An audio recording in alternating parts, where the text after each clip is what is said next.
Hello everyone. इस video में हम बात करने वाले हैं environmental sciences theory into practice 1 जो फर्स्ट ईयर में सब्जेक्ट पढ़ाया जाता है। इसके हम दो अलग अलग क्वेश्चन पेपर्स डिस्कस करेंगे कि एग्जामिनेशन पैटर्न इसका किस तरह से आता है।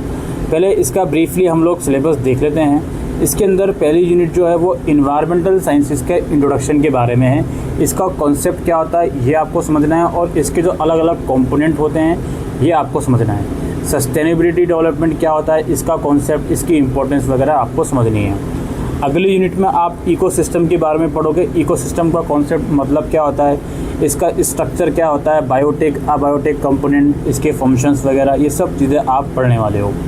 फिर अगली यूनिट में नेचुरल रिसोर्सेज के बारे में आप पढ़ोगे। इसमें land resources, water resources, energy resources, ठीक है, ये सब चीज़ें, इनके मतलब वगैरह, टाइप्स वगैरह, ये सब चीज़ें आप पढ़ने वाले हो।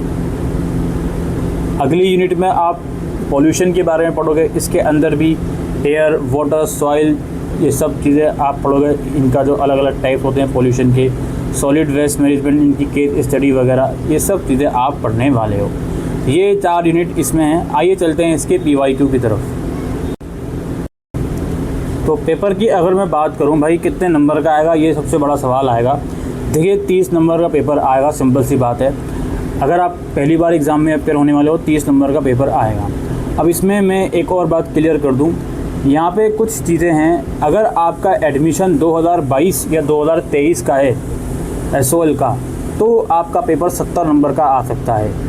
ओनली अगर आपका एडमिशन 2022 या 23 का है, आपका ER है, स्टिल एब्सेंट है, अब तक क्लियर नहीं हुआ, इसलिए। अदरवाइज़ 24 या 25 का एडमिशन है तो आपका जो केवल पार्ट A अटेम्प्ट करना है। तो मैं यहाँ पर केवल पार्ट A ही डिस्कस करने वाला हूँ एग्जामिनेशन पैटर्न के तौर पर। तो आइए देखते हैं। इसके अंदर कंपलसरी क्वेश्चन है। पार्ट A के अंदर जो पहला क्वेश्चन है वो कंपलसरी है। भाई answer in one word. What is another term for the limits to growth? Limits to growth, विकास की सीमाओं का दूसरा नाम क्या है? नेक्स्ट है what is the first global environmental movement? पहला वैश्विक पर्यावरण आंदोलन क्या है? फिर है what is the major component of environment? पर्यावरण का प्रमुख घटक क्या है? फिर है which gas is abundantly found in atmosphere? वायुमंडल में कौन सी गैस प्रचुर मात्रा में पाई जाती है? और right the names of any 2 green house gases, किन्हीं 2 ग्रीन हाउस गैसों का नाम लिखिए। ठीक है जी। B part. ए पार्ट था क्वेश्चन नंबर 1 का। अब बी पार्ट इसमें फिल इन द ब्लैंक्स हैं, ये भी 5 नंबर का है। इसमें आप देख सकते हो renewable and non renewable forms of energy are studied under the topic of नवीकरणीय और गैर नवीकरणीय ऊर्जा रूपों का अध्ययन डैश विषय के अंतर्गत किया जाता है। आपको बताना है किस विषय के।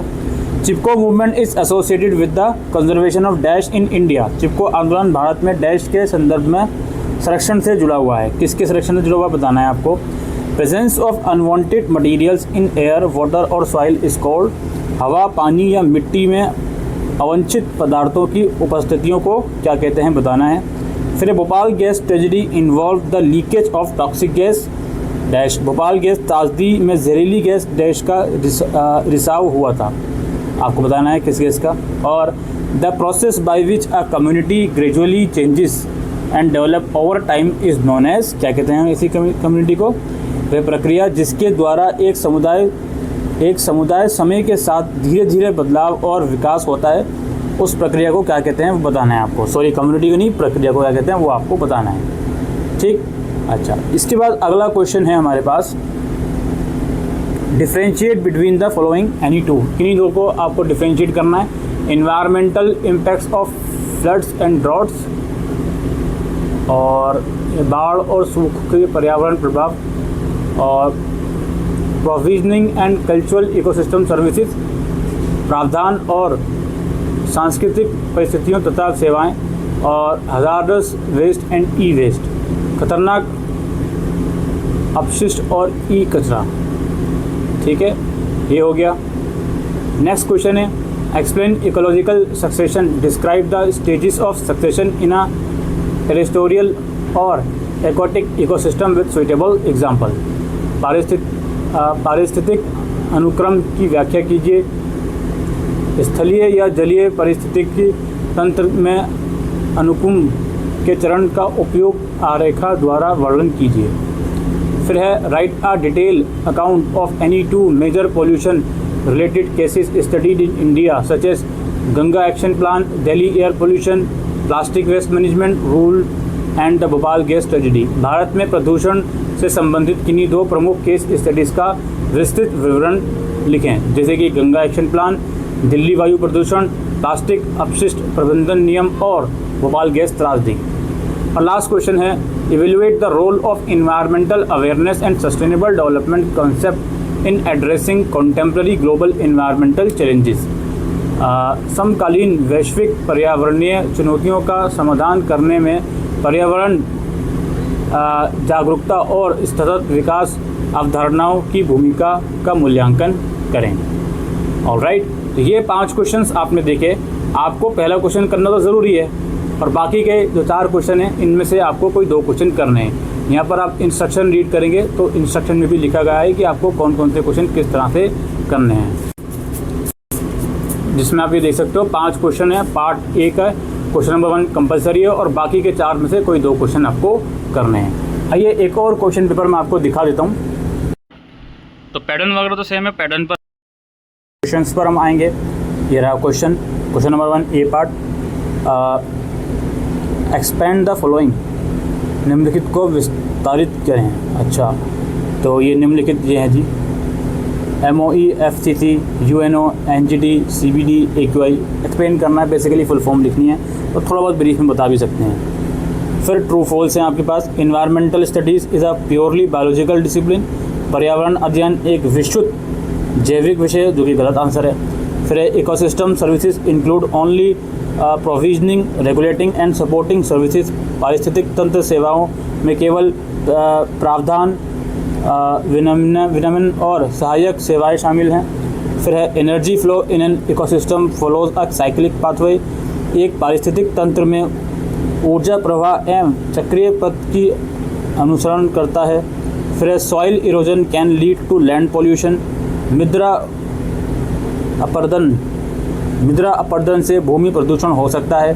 फिर all renewable energy resources are available in unlimited quantities, सभी नवीकरणीय ऊर्जा संसाधन असीमित मात्रा में उपलब्ध हैं। ठीक है, ये ट्रू फॉल्स का क्वेश्चन होंगे, क्वेश्चन नंबर 1 और ये जो एक्सप्लेन करना था। नेक्स्ट क्वेश्चन में शॉर्ट नोट लिखना है किन्हीं 2 पर, इकोलॉजिकल सक्सेशन, पारिस्थितिक अनुक्रम, इकोलॉजिकल पिरामिड्स, पारिस्थितिक पिरामिड और टाइप्स ऑफ एक्वाटिक इकोसिस्टम, जलीय पारिस्थितिक तंत्रों के प्रकार। 3 में से किन्हीं 2 को करना है। नेक्स्ट क्वेश्चन है explain the multidisciplinary nature of environmental studies, discuss how different scientific and social science disciplines contributes to understanding environmental issues. पर्यावरण अध्ययन की बहुविषयक प्रकृति की व्याख्या कीजिए। चर्चा कीजिए कि विभिन्न वैज्ञानिक और सामाजिक विज्ञान विषय पर्यावरणीय मुद्दों को समझाने में किस प्रकार योगदान देता है। फिर नेक्स्ट क्वेश्चन है explain various land resources found in India, Bharat में पाए जाने वाले विभिन्न भूमि संसाधनों की व्याख्या कीजिए।